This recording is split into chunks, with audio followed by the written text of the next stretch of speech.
अस्सलाम वालेकुम वीवर्स, कैसे हैं आप सब। उम्मीद करती हूँ कि आप सब ठीक ठाक होंगे। आज की हमारी रेसिपी है आलू का पराठा, जो आप सुबह के नाश्ते या दोपहर के खाने में बना सकते हैं और ये खाने में भी बहुत लजीज लगता है। तो आए रेसिपी स्टार्ट करते हैं।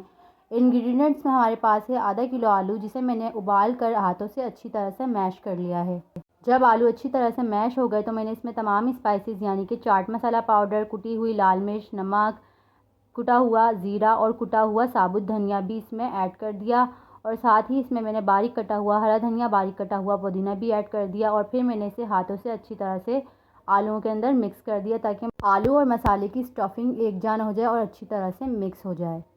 अब हमने आलू का पराठा बनाना स्टार्ट किया, जिसके लिए हमने नॉर्मल गूंदा हुआ आटा, साथ ही आलू की स्टफिंग, आटे की खुश्की और तलने के लिए घी ले लिया। और अब मैंने दो छोटे छोटे पेड़े बना लिए। आपने पेड़े ज़्यादा बड़े नहीं बनाने हैं, वरना पराठा फट जाएगा। और फिर आपने इसको हल्का हल्का बेल लेना है, जितनी एक कबाब की टिकिया होती है, इससे ज़्यादा बड़ा आपने नहीं बेलना है।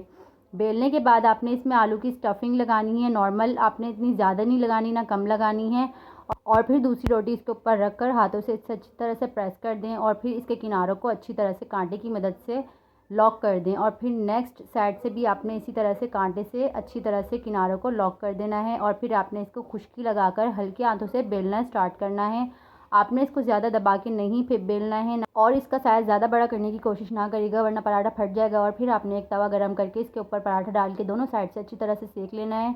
और फिर इसे नॉर्मली जिस तरह से हम घी लगा के पराठा तलते हैं नॉर्मली घरों में, उसी तरह से आपने पराठे को अच्छी तरह से सेक कर लाल सुर्ख कर लेना है। और पराठे का जब अच्छे से कलर आ जाए तो पराठा आपका बनकर तैयार हो जाएगा। और इसी तरीके को फॉलो करते हुए आप बाकी के भी पराठे बना सकते हैं।